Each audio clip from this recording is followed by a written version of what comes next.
ಒಂದು ಸಂಜೆ ಮೀರಾ ಅನ್ನೋ ಹುಡುಗಿ ತನ್ನ ಅಜ್ಜಿ ಬಳಿ ಕೂತ್ಕೊಂಡು ಒಂದು ಪ್ರಶ್ನೆ ಕೇಳ್ತಾಳೆ. ಅಜ್ಜಿ, ನನ್ಗೊಂದು ಡೌಟ್ ಇದೆ. ಈ ದೇವ್ರು ನಿಜವಾಗ್ಲೂ ಇದಾನ? ಇದ್ದಿದ್ರೆ ನನಗೆ ಏನಕ್ಕೆ ಇಷ್ಟೊಂದು ಕಷ್ಟ ಕೊಟ್ಟ? ಇಷ್ಟೊಂದು ಬೇಡ್ಕೊಂತ ಇದ್ರು ನನ್ನ ಕಡೆ ಏನಕ್ಕೆ ತಿರುಗಿ ನೋಡ್ತಾ ಇಲ್ಲ? ನಾನು ಇನ್ನೇನ್ ಮಾಡ್ಬೇಕು? ನಿಜವಾಗ್ಲೂ ದೇವ್ರು ಇದಾನ ಇಲ್ವಾ? ಏನಜ್ಜಿ ಇದು ಅಂತ ಕೇಳ್ತಾಳೆ. ಆಗ ಅವಳ ಅಜ್ಜಿ ಹೇಳ್ತಾಳೆ, ಮೀರಾ, ನಿನಗೆ ಈ ಪ್ರಶ್ನೆಗೆ ಉತ್ತರ ಬೇಕಂದ್ರೆ ನನ್ನ ಜೊತೆ ಒಂದು ಚಿಕ್ಕ ಟೈಮ್ ಟ್ರಾವೆಲ್ಗೆ ಬಾ ಅಂತ ಕರ್ಕೊಂಡು ಹೋಗ್ತಾರೆ.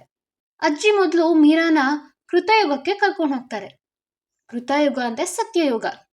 ಅಲ್ಲಿ ಋಷಿಮುನಿಗಳು ಸಾವಿರಾರು ವರ್ಷಗಳಿಂದ ಧ್ಯಾನ ಕೂತಿದ್ರಂತೆ. ಮಳೆ, ಬಿಸಿಲು, ಚಳಿ, ಗಾಳಿ ಏನೋ ನೋಡದೆ ತಮ್ಮ ಆಹಾರ ಗಾಳಿನೇ ಅಂತ ಗಾಳಿನ ಸೇವಿಸ್ಕೊಂಡು ಧ್ಯಾನಕ್ಕೆ ಕೂತಿರ್ತಾರೆ. ಮೀರಾ ಅಜ್ಜಿ ಕೇಳ್ತಾಳೆ, ಅಜ್ಜಿ, ಇಷ್ಟೊಂದು ಕಷ್ಟ ಪಡ್ಬೇಕಾ?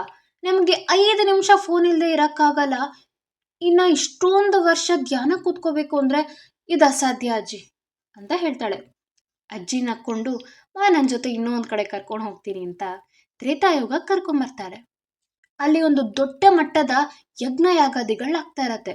ಅದ್ದೂರಿಯಾದ ತಯಾರಿ ಆಗ್ತಾ ಇರತ್ತೆ. ಕಟ್ಟುನಿಟ್ಟಾದ ಮಂತ್ರಗಳನ್ನ ಪಠಿಸ್ತಾ ಇರ್ತಾರೆ. ಇದನ್ನ ನೋಡಿ ಮೀರಾ ತುಂಬಾ ಶಾಕ್ ಆಗಿ, ಇಲ್ಲಿ ಫುಲ್ ಗ್ರ್ಯಾಂಡ್ ಈವೆಂಟ್ ತರ ಇದೆ ಅಲ್ವಾ ಅಜ್ಜಿ? ಇಷ್ಟೊಂದು ತಯಾರಿ ಮಾಡ್ಕೊಳಕ್ಕೆ ನಮ್ಗೆ ಸಮಯ ಎಲ್ಲಿದೆ? ಇಷ್ಟೊಂದೆಲ್ಲ ಸಾಮಗ್ರಿನ ತಗೊಂಬರೋದು ಹೆಂಗೆ?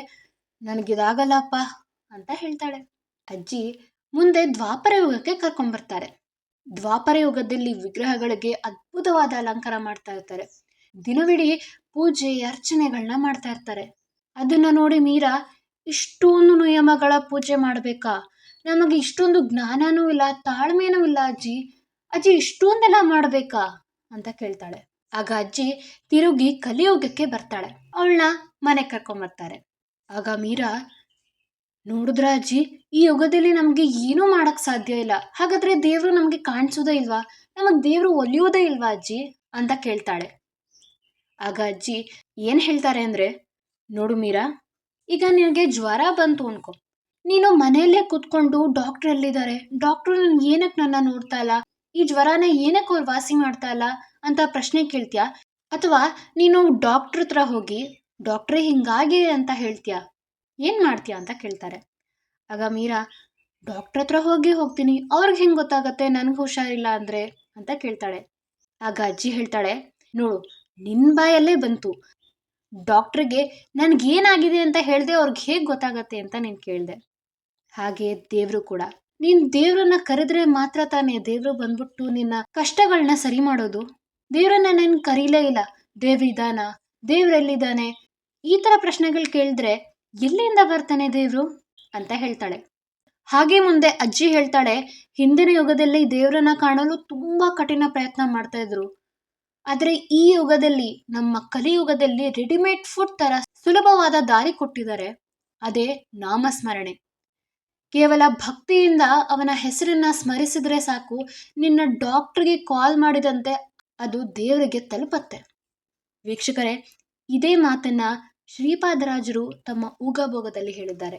ಧ್ಯಾನವು ಕೃತಯುಗದಿ, ಯಜನ ಯಜ್ಞವು ತ್ರೇತಾಯುಗದಿ, ದಾನವಾಂತಕನ ದೇವತಾರ್ಚನೆ ದ್ವಾಪರ ಯುಗದಿ, ಆ ಮಾನವರಿಗೆಷ್ಟು ಫಲವೋ ಅಷ್ಟು ಫಲವು ಕಲಿಯುಗದಿ, ಗಾನದಲ್ಲಿ ಕೇಶವಾಯನಲು ಕೈಗೊಡುವನು ರಂಗವಿಠಲ.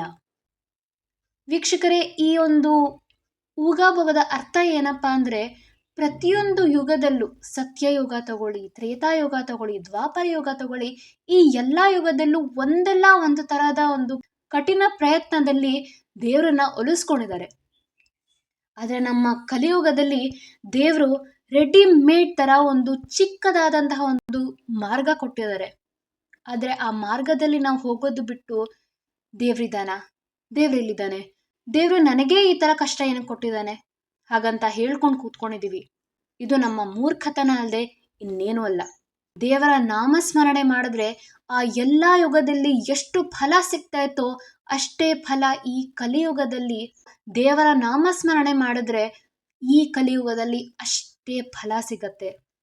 ಇದು ನಮ್ಗೆ ಒಂಥರ ಸುವರ್ಣ ಅವಕಾಶ ಇದ್ದಂಗೆ ವೀಕ್ಷಕರೇ, ದಿನಕ್ಕೆ 1 ಗಂಟೆ ಧ್ಯಾನ ಮಾಡಿ, 2 ಗಂಟೆ ಧ್ಯಾನ ಮಾಡಿ ಅಂತ ನಾನು ಹೇಳ್ತಾ ಇಲ್ಲ. ಕೆಲಸ ಮಾಡ್ಬೇಕಾದ್ರೆ 5 ನಿಮಿಷ ನಮಗ್ ಬ್ರೇಕ್ ಸಿಗತ್ತೆ.